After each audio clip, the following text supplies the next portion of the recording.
When the ship sank, 126 people died. Only one survived. For 42 years, he never spoke about what he saw that night. But now, on the verge of death, he decided to tell everything. On a stifling September dawn, old Elijah Caldwell asked his grandson to lock the living room door. He said he wanted to record a video. It wasn't a confession. It wasn't a plea for forgiveness. It was an account, one he had kept for more than 4 decades. On the other side of the shaky cell phone camera, he stared intently, with the sunken eyes of someone who had seen what most people would never believe. He took a deep breath and began. The ship didn't sink by accident, and I wasn't supposed to be here today. None of us were. That recording would spread in the following days incomplete. The phone froze before the end, but what he managed to say was enough to ignite the curiosity and fear of those who still remembered the sinking of the Southern Star in 1983. An old case, forgotten in the archives of yellowed newspapers, that suddenly seemed to hide much more than just an accident at sea. His name is Elijah Caldwell. Today, a reclusive old man in a modest house in the Louisiana backcountry. But in 1983, he was just a 22-year-old embarking on his first voyage as a ship steward. In a town without a zip code, surrounded by dense woods and far from civilization, lives a man almost no one knows. He has no social media account, no landline, and neighbors who say no more than necessary. His eyes are dull, his words measured. This is Elijah Caldwell, a man who withdrew from the world in 1984 and never again wanted anything to do with the sea, ships, or anything that resembled moving water. The ocean he once loved became a trauma, a nightmare, but it wasn't always like this. In the summer of 1983, Elijah was a young man thrilled with his first job outside the town where he was born. After years of fishing with his father, he landed a position as a steward on the Southern Star, a mid-sized civilian ship that ran the route from New Orleans to Miami with a stop in Tampa. He set off full of plans. He had bought a new shirt with his first paycheck. In his pocket, he carried a letter for a distant cousin in Miami. And in his chest, the racing heart of someone who believed life was just beginning. Little did he know that in a few days, all that would be left was himself, and a silence impossible to explain. The ship was called the Southern Star. It had left New Orleans bound for Miami. It was raining, but the voyage was considered safe. On board were families, experienced sailors, and European tourists. The Southern Star departed from New Orleans on the afternoon of February 9th, 1983. It was a mid-sized vessel, known for its punctuality and for offering a more intimate experience to passengers, an alternative to the great ocean liners of the era. The crew consisted of 28 people, most with years of experience in coastal navigation. On board, 98 passengers, entire families traveling on vacation, newlywed couples, 2 groups of French students, and even an Argentine priest on his way to a mission in the Florida Everglades. The weather had been overcast since departure. Rain showers came and went, but nothing unusual for that time of year. The ship's commander, Captain Arthur Vance, had over 30 years at sea and was respected by all. The first 48 hours passed quietly. Dinners served in the main hall, lively conversations on the deck at night, children running through the corridors. Elijah, still new to the job, would later remember how happy everyone seemed. Normal, alive. And that was what made it all so hard to accept. How in less than 20 minutes was all of that lost? In the early morning of the 3rd day, around 2:43 a.m., a loud noise shook the hull. Lights flickering, screams, water flooding the corridors. But the strangest thing? No alert from the captain. No distress call registered. The clock read 2:43 a.m. when Elijah awoke to a dry, violent sound, as if something had struck the ship hard from below, a dull, deep impact that echoed through the vessel's metal structures. He leaped from his bunk, still dazed, slipping barefoot in the hallway that was already beginning to fill with water. The fluorescent lights flickered intermittently, and the emergency alarm was silent. No siren, no voice over the loudspeaker, but there were screams, many of them. Doors slamming, people running, children crying, and a feeling in the air that had no name, a panic muffled by something invisible, as if everyone knew this was not just an accident. Elijah ran to the upper floor. On the way, he saw a female passenger slip on the stairs. He tried to help her, but she was already unconscious. There was blood mixed with water on the steps. When he reached the deck, the rain was falling lightly, and the sea was calm. Too calm. No lifeboats were being prepared. No crew members in sight. The radio in the command room was off. And the captain? He was never seen again. Elijah ran to the deck. He saw people jumping into the dark water. No lifeboats had been launched. The crew vanished. And the most bizarre thing, the sea was silent, as if it were swallowing the sound. The doors to the deck were open, and the cold pre-dawn air cut Elijah's face like a razor. He expected to find lifeboats being released, officers shouting orders, an evacuation plan in action. But what he saw was the opposite.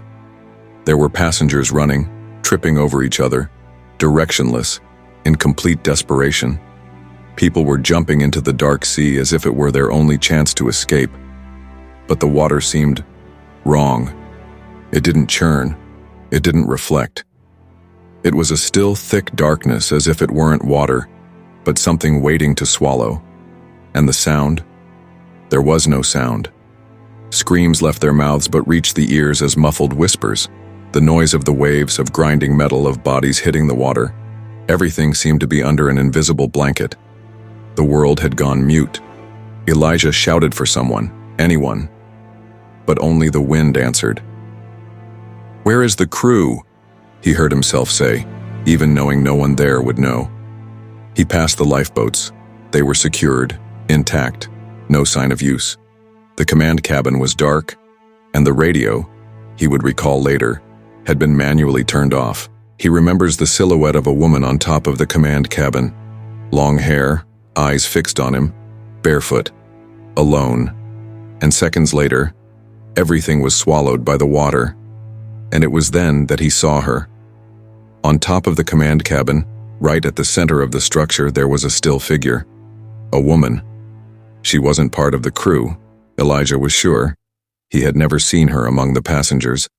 And yet, there she was, motionless, like a forgotten painting in the middle of the chaos, barefoot, a light-colored dress, her long hair stuck to her wet skin. Her silhouette was pale against the dark sky, and her eyes seemed fixed directly on him. Elijah froze. "Get down from there! The ship's going to sink!" he yelled, an almost automatic reflex. But she didn't move. She just watched, without fear, without haste, as if she already knew everything, as if this had happened before. It was the last moment before the end. The ship shuddered with a dry crack, and a wall of water surged across the deck. Elijah felt the floor disappear from under his feet. And then, darkness. Elijah woke up on a piece of wood. 40 hours later, he was found by a fishing boat, weak, dehydrated, but alive. The first sound Elijah heard was the gentle lapping of water against wood. Then the hum of his own breathing, weak, slow, as if it weren't his. He opened his eyes with difficulty. The sky above was a sickly gray. The sun seemed veiled by haze, even without clouds. He tried to move, but his body wouldn't respond. He was on a piece of the deck, floating, surrounded by nothing but open sea. There was no other debris, no sign of a lifeboat, a body, or a vessel. As if the Southern Star had never existed. As if he had been cast there by some force that did not belong to the natural world. He tried to remember what happened. The woman, the sinking, the screams that couldn't be heard. But it all came in flashes. Her face hovered in his mind like an unfinished painting. He was adrift for 40 hours until a fishing boat out of Mobile, Alabama found him. He was dehydrated, with sunburns and signs of hypothermia, but still breathing. The fisherman said he murmured in his sleep. She was up there, looking at me. Looking. He was questioned. Journalists sought him out. But Elijah never told them anything beyond the basics. There was an electrical failure and everyone died. He refused interviews. He vanished for decades. On the coast, he became a headline. Miracle at sea, the newspaper said. Survivor of the Southern Star rescued after 40 hours adrift. The news outlets chased the story thirstily, hoping for dramatic details. But they received nothing. Elijah was interrogated by the Coast Guard, by the Navy, by journalists from national networks. He always said the same thing, his eyes fixed on the table like someone reciting a memorized script. There was an electrical failure, it all happened fast. I was thrown overboard. That's it.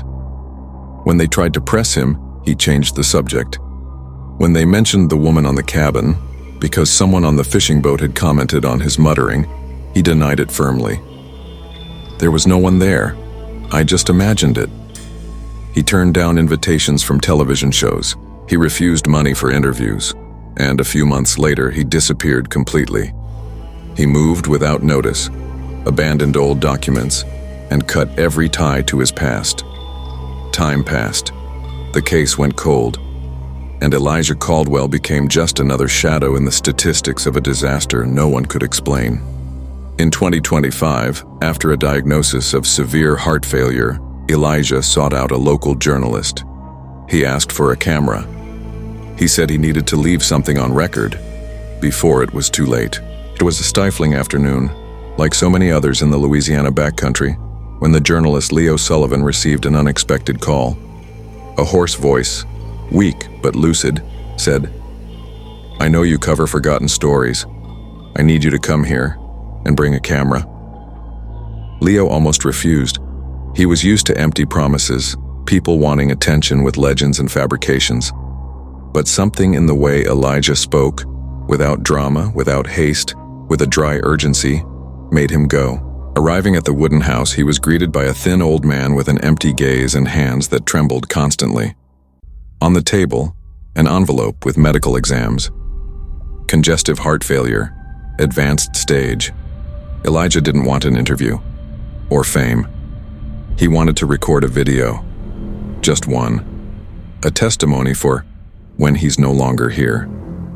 I'm not going to last much longer, but I need to tell what really happened that night because hiding, it doesn't protect me anymore. Leo set up the camera. He turned on the recorder. And he remained silent. What he heard next was a confession that would change everything. The video begins with him saying, "I lied. Because the truth, no one would believe it." He talks about the woman on top of the cabin. He says he saw her again years later in a dream, and then at his house window, in the middle of the night. The recording is simple, no cuts, a dim light on behind him. Elijah starts by staring into the lens for several long seconds before taking a deep breath and saying, "I lied. Because the truth, no one would believe it. But now, it doesn't matter."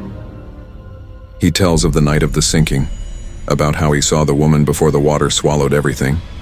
He says that for years he thought it was just a delusion, a hallucination caused by the trauma, the hunger, the loneliness.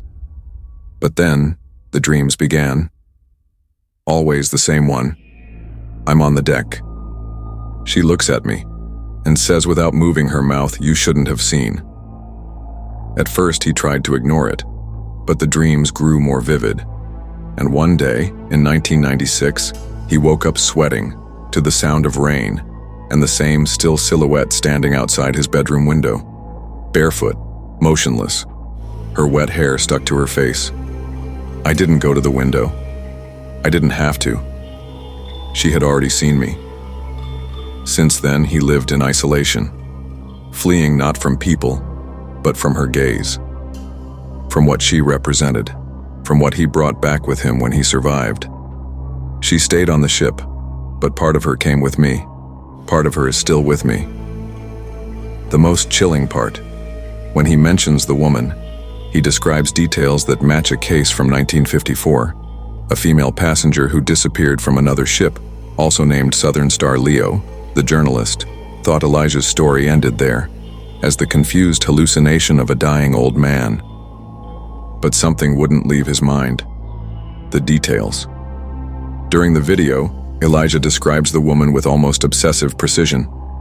She was pale as wax, straight hair, a simple, light-colored dress, wet, stuck to her body. Her eyes, too big and empty. While reviewing the recording, Leo remembered something. Days later, searching through old archives of scanned newspapers, he found a note from 1954, published in the Miami Herald. The headline was simple: "Disappearance aboard the Morning Star. Young woman jumps from deck in silence." The case reported on a woman named Eleanor Vance, 28, who disappeared during the New York to Boston crossing. According to witnesses at the time, she was last seen standing on top of the command cabin, barefoot, staring at the sea. The ship? It was called the Morning Star, not the Southern Star. The Morning Star.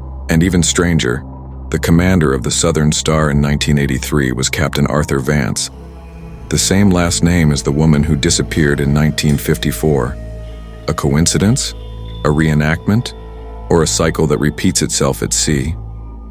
Leo hesitated, but ended up posting the recording on a forum specializing in maritime mysteries.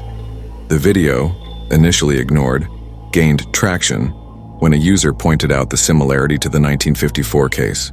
In 2 days, the video was circulating on social media, analysis channels, and even investigative podcasts. It was called The Last Survivor's Confession. That's when the strangest questions arose. Researchers tried to locate official records of the Southern Star, but nothing was listed in the archives of the U.S. Merchant Marine.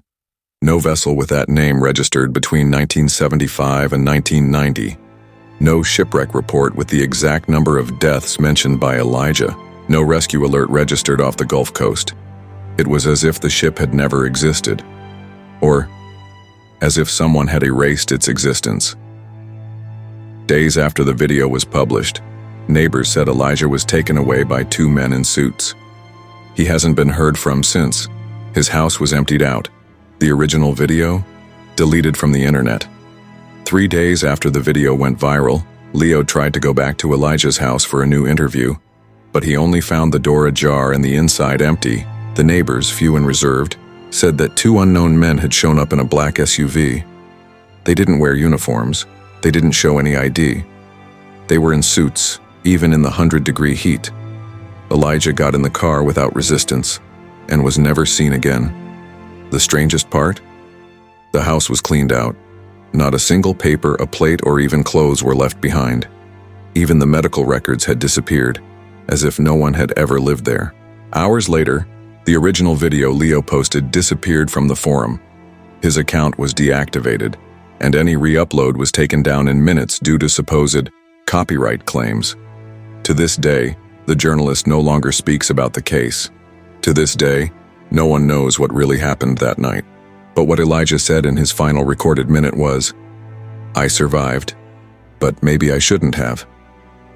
The story of the Southern Star ended up like so many others, shrouded in mystery, forgotten in the corners of the internet, muffled by missing files and convenient silence. Some say Elijah was just a delirious old man. Others believe he knew too much. But everyone agrees on one thing: he never asked for attention. He never wanted fame. He just wanted to tell his story before it was too late. And in the final seconds of the recording, before the image cuts out, he looks directly into the camera and whispers, his voice weak, like someone finally admitting to a weight he had carried for 42 years. "I survived, but maybe I shouldn't have. Maybe what killed the others wasn't just the water. Maybe it was her gaze." If this story has kept you hooked so far, leave a like and subscribe to the channel. That's how I know you want to hear more cases like this one. Every story told here carries a mystery, some forgotten, others hidden on purpose. And as long as there are people willing to listen, I'll keep bringing you the accounts the world tried to erase.